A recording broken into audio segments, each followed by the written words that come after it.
Holy Toledo, Harry Enton, looking at Trump's incredibly underwater approval ratings, underwater on all the major issues. Let's take a look. So the president says things are great. What do the voters say? I told you that he was going to be underwater once people came to the recognition that the policies that he campaigned on were actually horrible. No, I think is the answer. 6 months in, the rules of political gravity absolutely apply to Donald Trump, and the USS Donald Trump is taking on a lot of water. What are we talking about? Trump's net approval rating. Look, he started off back in January +6. My other prediction was, and I said this also time and time again, is that all of the hanger-ons that basically joined the Trump train because of the clout that it offered them are going to slowly start dropping. They're gonna run out of the ship. Okay, the little rats will jump ship because it is a sinking ship. You will see all of the fake friends that want to maintain an audience, that care more about their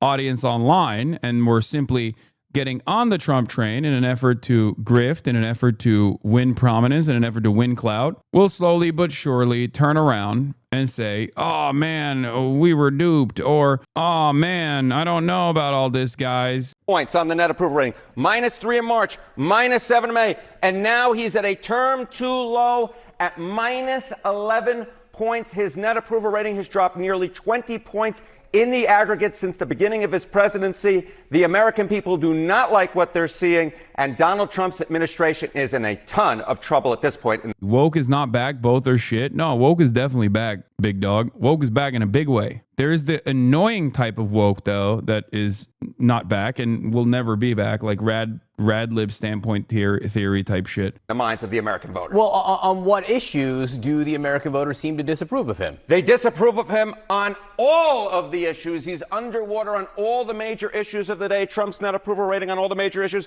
-5 points on immigration, his best issue. He's underwater. How about the economy? That was what he was elected for. -14 points. How about foreign policy? -14 points. How about trade and those tariff wars? Every single aspect of this I covered. I told you that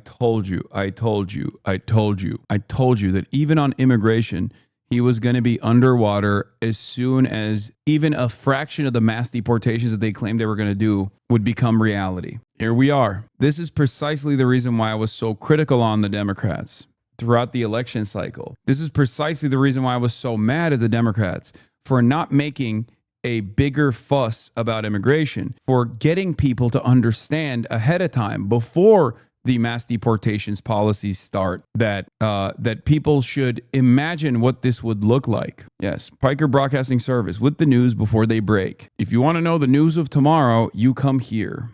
-15 points, and of course the Epstein case, the lowest of the bunch, -37 points, 37 points below water. My goodness gracious, on every single issue, Donald Trump is below water on all the major ones. They're all dragging him down. No matter, it seems, what Donald Trump does, the American people do not like it. And that is why at this particular point, he's at a term too low. It's interesting because this is the issue that may be on the top of many people's minds as members of Congress head home for this extended summer recess. And it's his worst one. I'm not sure that House members will be excited to see that number as they leave Washington today. So where does his overall approval rating stand compared to other presidents? Okay, I do have one piece of good news for Donald Trump, and that there is one other presidency that has a lower net approval rating at this point than this one. The bad news is that it was Donald Trump's other presidency, his first presidency, net approval rating 6 months in. The worst was in 2017. Donald Trump was 16 points underwater. The second worst, however, is this Donald Trump presidency, 11 points underwater. The average president at this point since 1953 has a +27 net approval rating. 1953. John, Jesus do some Christ, quick math dude. with me. It seems to me that Donald Trump is about 40 points lower than the average president at this particular point. He has the second worst net approval rating at this point. He is underwater on all the major issues of the day. The bottom line is 6 months into this administration, I think that most Americans would apply the word or words disaster, terrible, awful, horrible. I think that is the way that the American people would see it at this particular point. He is so far below underwater compared to the average president. The only one he beats out is him in term number one. And I don't think that's exactly the metric he wants. Well, he got reelected anyway. Doesn't that mean something is actually a really good question? Yeah, but he got reelected anyways. So isn't that a little irrelevant? No, I think that's actually the most relevant part of the story, which is that despite the fact that his approval was in the shitter, he got reelected. One must ask the question, why? And that question will lead you to an answer that the Democrats don't want you considering, which is the Democratic Party's incompetence and its overall inability to address the issues that pertain to the average American existence. Back in the day, we used to have 2 terms for presidents. That cycle is now shortened to 1 term. It's because I think people's material problems have worsened. So now they have even less interest in seeing through a presidential election through the 8 years, because neither party addresses their immediate issues. They throw a bunch of fucking nonsense their way, and then people go, "All right, well, fuck this. I have a shorter fuse for this now."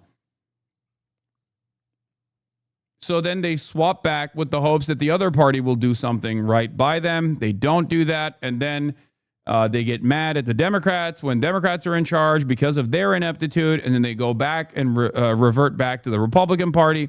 So unless something changes, unless one of these 2 parties, the Democrats, actually address some of the material realities, some of the issues that people are facing in terms of the affordability crisis, in terms of the underemployment crisis, with real long-term solutions, we're just going to keep going back and forth until there's like 30,000 people total voting, as everybody just stays home and checks out entirely. And they're just like, what are we supposed to do? Yeah, he lost the election right after these approval numbers, actually. And then the Dem Party did such a bad job reminding people they could do better that the dislike just wore off. Yep.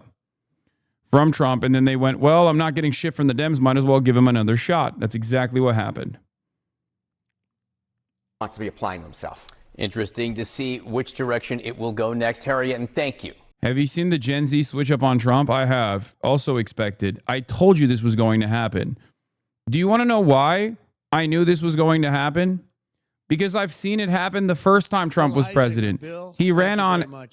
Thank you very much. He ran on being an anti-establishment candidate. He ran on shaking things up. And then he just basically became a regular ass Republican. And many of the people who placed a lot of hope on him changing things in a way that would matter, realized slowly but surely that they were in power now, and their lives still weren't getting better. I told you, people were going to vote for Donald Trump. People young enough not to remember the first Trump cycle especially would be way more readily available to vote for Donald Trump.